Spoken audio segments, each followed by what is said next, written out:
Assalamualaikum warahmatullahi wabarakatuh. Saudara sekalian, selamat berjumpa kembali dengan saya dari Puspintek Palira dalam program Ngaji Desa Palira.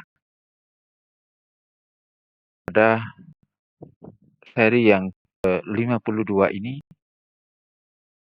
saya akan mengupas tentang apa saja yang menjadi kewajiban anggota PBB. Namun sebelumnya, saudara sekalian, jangan lupa selalu berikan jempol yang belum subscribe, silakan di-subscribe dan nyalakan tanda lonceng agar selalu mendapatkan informasi tentang video-video terbaru dari Puspintek Palira. Program ini kebetulan juga kerjasama dengan obat herbal madu bawang, produk dari Pak Mustafa. Madu bawang ini obat herbal yang sangat bermanfaat sekali untuk mengatasi penyakit-penyakit dalam, juga meningkatkan nafsu makan, mencegah, mengobati, dan memulihkan kembali terhadap kesehatan kita dari gangguan penyakit-penyakit dalam. Oleh karena itu, apabila ingin mengkonsumsinya, silakan hubungi kontak person yang ada di atas. Kalau saudara sekalian, kita akan mengupas tentang kewajiban anggota PBD. Saudara, gagasan ini merujuk pada Peraturan Menteri Dalam Negeri Nomor 110 Tahun 2000, khususnya yang ada di pasal 60. Meski demikian, saya sarankan juga memperhatikan peraturan daerah masing-masing yang mengatur hal yang sama, demikian juga dengan peraturan bupati.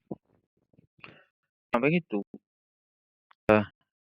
BPD bisa berikan tambahan kewajiban secara spesifik berdasarkan kearifan lokal yang ada di desanya yang dituangkan dalam peraturan tata tertib BPD.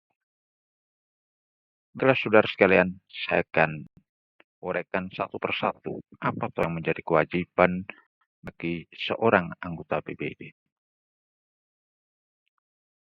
Yang pertama adalah seorang BPD harus memegang teguh dan mengamalkan Pancasila, melaksanakan Undang-Undang Dasar Negara Republik Indonesia tahun 1945, serta mempertahankan dan memelihara keutuhan negara kesatuan Republik Indonesia dan Bhinneka Tunggal Ika. Ada 4 hal di situ yang harus dipegang teguh, diamalkan, juga dilaksanakan, dipertahankan, dipelihara, yaitu apa? Tentang Pancasila, Undang-Undang Dasar Negara Republik Indonesia tahun 1945, kemudian NKRI, keutuhan NKRI, dan kebinekaan bangsa ini, yaitu Bhinneka Tunggal. 4 hal ini jangan sampai hanya sekedar sebagai normatif belaka atau retorika belaka, tapi benar-benar dipegang teguh dan diamalkan. Nilai-nilai luhur yang ada di Pancasila benar-benar dilaksanakan. Pasal-pasal, ayat-ayat yang ada di Undang-Undang Dasar Negara Republik Indonesia tahun 1945, dan juga senantiasa mempertahankan serta memelihara terhadap NKRI dan Bhinneka Tunggal Ika. Apa ini saya tekankan? Walaupun ini seolah mungkin kesannya adalah wah sudah paham, sudah tahu. Tetapi dalam implementasinya, dalam kehidupan berbangsa dan bernegara, khusus adalah dalam kehidupan ber-BPD, masih banyak yang belum mencerminkan bahwa kita memang benar memegang dan mengamalkan Pancasila. Memang benar kita laksanakan Undang-Undang Dasar. Memang benar kita mempertahankan dan memelihara NKRI serta kebinekaan kita sebagai bangsa Indonesia. Lepas dari persoalan para elit politis, ada di DPRD dan sebagainya, kita bicara BPD. Ayo kita mulai, kita bangun terhadap kewajiban atas 4 hal tadi ini dari desa, yaitu dari BPD. Yang kedua adalah melaksanakan kehidupan demokrasi yang berkeadilan gender dalam penyelenggaraan pemerintahan desa. Kehidupan demokrasi, keadilan, dan memperhatikan persoalan gender, artinya adanya pembagian peran antara laki-laki dan perempuan dalam penyelenggaraan pemerintahan. Pesan yang timbul atas kewajiban ini adalah bahwa seorang BPD dalam menyelenggarakan pemerintahan, melaksanakan tugas dan fungsinya, harus melaksanakan pola-pola yang demokratis. Jangan sampai antar BPD justru tidak demokrasi. Jangan sampai kemudian ada klaim bahwa saya BPD atas nama BPD dan sebagainya. Sebab banyak daerah akibat adanya inharmonis dengan salah satu anggota kemudian tidak pernah diundang, bahkan juga dikucilkan, bahkan seolah-olah itu dia tidak ada, akibat daripada ada anggota BPD tersebut yang dikucilkan itu karena dia dianggapnya vokal dan sebagainya. Jangan demikian. Bahwa kehidupan demokrasi itu adalah menghargai perbedaan. Itu demokrasi. Kenapa bangsa ini, negara ini memilih negara demokrasi? Karena sadar bahwa bangsa ini beragam. Kehidupan demokrasi di desa berarti menghargai perbedaan-perbedaan pemikiran dan pendapat. Meskipun hanya 5 orang di antara anggota BPD saja. Belajar demokrasi dari desa. Dari BPD. Ini. Demokrasi yang bagaimana? Berkeadilan. Dan beri kesempatan kaum perempuan untuk ikut serta berperan dalam membangun demokrasi Indonesia ini, khususnya di desa. Dalam rangka penyelenggaraan pemerintahan. Begitu, saudara sekalian. Ini. Yang ketiga adalah setiap anggota BPD berkewajiban untuk mendahulukan kepentingan umum di atas kepentingan pribadi, kelompok, atau golongan. Kayaknya memang ini sederhana dan mudah. Tapi ternyata tidak. Seringkali kita menyaksikan BPD, bahkan antar anggota BPD ini masih kotak-kotak. Nah, kelompok tertentu. Sehingga pendapat mereka ini bukan murni karena kepentingan rakyat, tapi kepentingan kelompoknya. Bahkan ada Mas Yan, BPD bicara dengan membawa payung BPD, membawa institusi BPD, tapi ternyata adalah untuk kepentingan pribadinya sendiri. Banyak Mas Yan. Perlu sekali belajar berdemokrasi BPD. Perlu juga belajar bagaimana kepentingan umum, bagaimana kepentingan setidaknya adalah konstituen yang memilihnya di wilayah pemilihannya masing-masing itu dipenuhi. Nah, ketika menjadi anggota BPD, bukan lagi wakil dari golongan tertentu, kelompok tertentu, atau bahkan mewakili dirinya sendiri. Tidak. Tapi dirinya sendiri itu akan hilang. Kelompok-kelompok yang selama ini ia diami, ia hidup di dalamnya menjadi hilang. Yang muncul adalah wilayah pemilihannya. Yang keempat, kewajiban BPD adalah menghormati nilai sosial budaya dan adat istiadat masyarakat ini. Menghormati nilai sosial. Kearifan lokal. Menghormati di sini bukan berarti seperti orang upacara bendera menghormati. Tidak. Tapi tetap melestarikan, bahkan menumbuh kembangkan. Itu adalah bentuk atau wujud penghormatan. Jadi bukan berarti menghormati itu hanya sekedar udah, tidak diusik, dibiarkan. Tidak cukup seperti itu bagi seorang BPD. Tapi bagaimana nilai-nilai sosial masyarakat atau budaya yang tumbuh dan berkembang, adat istiadat yang ada di masyarakat itu bisa tumbuh berkembang secara dinamis. Nah, dari situlah nanti jati diri sebagai masyarakat bisa itu tetap utuh, tetap terlihat. Setidaknya adalah kita akan terhindar dari pola-pola hidup yang hedonis, atau lebihnya adalah pola-pola atau sikap hidup yang westernis. Dengan cara apa? Menghormati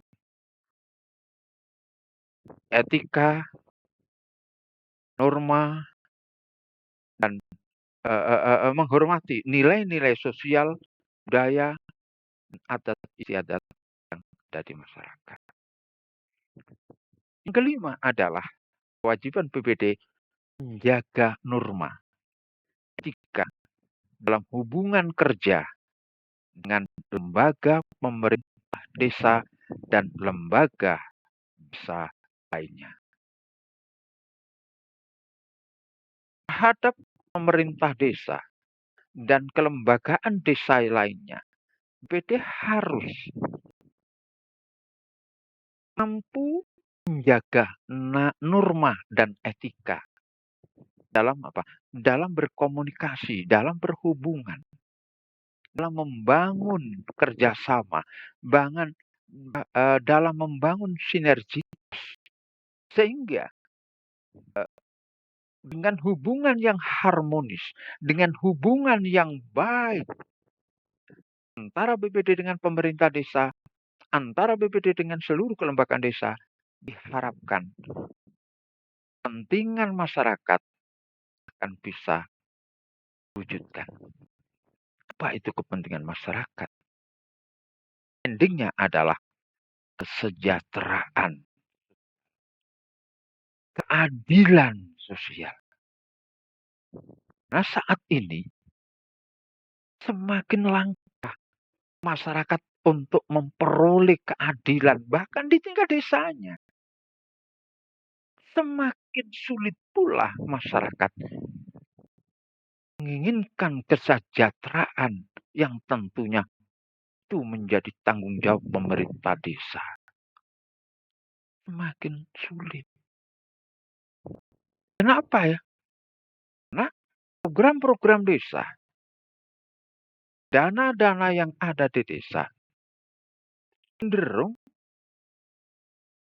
diarahkan satu program yang justru jauh dari bagaimana segera mencapai kesejahteraan masyarakat.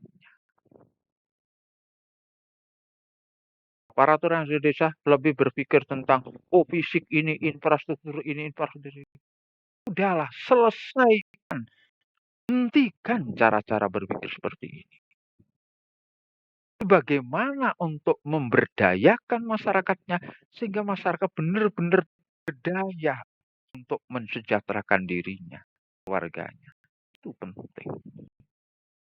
Ini adalah kewajiban membangun atau menjaga norma dan etika di dalam interaksi, dalam komunikasi dengan pemerintah desa yang yang bisa harmonis juga terhadap lembaga-lembaga desa lainnya.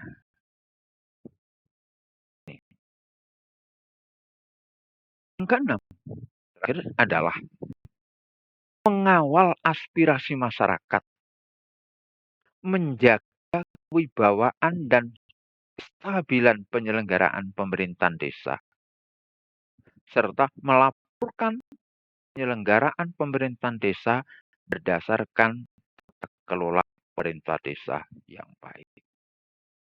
Ada 3 poin di situ. Mengawal aspirasi, lalu menjaga kewibawaan pemerintahan, dan yang ketiga adalah melaporkan penyelenggaraan pemerintahan. Mengawal aspirasi masyarakat, ada tahapan-tahapan. BPD salah satu tugasnya adalah terhadap aspirasi adalah menyerap, menggali aspirasi, kemudian menampung aspirasi. Jadi cara mendapatkan aspirasi itu bisa dengan cara BPD yang menjadi pelaku atau aktif untuk menggali, bisa juga BPD dengan cara menerima atau menampung aspirasi. Dari 2 perolehan tadi diolah, analisis, dimusyawarahkan, maka akan muncullah satu kesimpulan-kesimpulan yang yang harus atau yang kemudian perjuangkan atau disampaikan atau disalurkan kepada pemerintah desa agar ditindaklanjuti. Nah, ketika setelah disampaikan, ini dilaksanakan atau tidak oleh pemerintah desa, maka BPD perlu terus mengawal. Inilah yang dimaksud dengan mengawal aspirasi tadi. Nah, dalam hal mengawal ini, BPD juga harus memahami jangan sampai mengambil sikap-sikap yang justru merusak atau merendahkan kewibawaan pemerintah desa. Misalnya, dalam mengawal aspirasi ini, kalau ada persoalan-persoalan yang mestinya itu bisa dibicarakan dengan BPD, lalu BPD tiba-tiba melaporkan kepala desa ke kejaksaan. Itu jeruk makan jeruk. Itu berarti apa? Tidak konsisten atau tidak mampu menjalankan kewajiban sebagai anggota BPD. Karena BPD di dalam mengawal aspirasi, kemudian di dalam melaporkan jalannya penyelenggaraan pemerintahan itu ada mekanismenya. Ada mekanismenya. Tidak kemudian BPD langsung ke kejaksaan. Ketika ada persoalan ini dicurigai atau ditengarai kuat, diduga kuat, bahkan seperti itu, lakukan evaluasi, kemudian klarifikasi, selesaikan di desa itu. Jika kemudian mengalami jalan buntu, maka sampaikan, buatlah keputusan agar segera sampaikan kepada bupati melalui camat agar dilakukan tindak lanjut yaitu berupa pembinaan. Ini data-datanya. Ketika camat melakukan pembinaan, melakukan mediasi terhadap masalah yang dilaporkan oleh BPD ini, jika menemui jalan buntu, baru camat akan buat merekomendasikan kepada bupati. Bupati akan memerintahkan Habib akan turun mengaudit baruan. Jika ada temuan, dan ini adalah masuk pada kategori pidana, maka akan merekomendasikan kepada APH untuk dilakukan penindakan. Itu jalurnya. Jadi kalau sekian kali kita mendengar, membaca ada BPD melaporkan ke desa, BPD melaporkan. Ini jelas BPD nggak paham kewajibannya dan tidak paham bagaimana menjalankan kewajibannya. Itulah saudara sekalian, apa yang dapat saya uraikan secara singkat tentang kewajiban bagi setiap anggota BPD. Fintech Palira dalam program ngaji desa Palira kerjasama dengan Madu Bawang. Sampaikan terima kasih atas perhatiannya dan mohon maaf atas segala kekurangan. Assalamualaikum warahmatullahi wabarakatuh.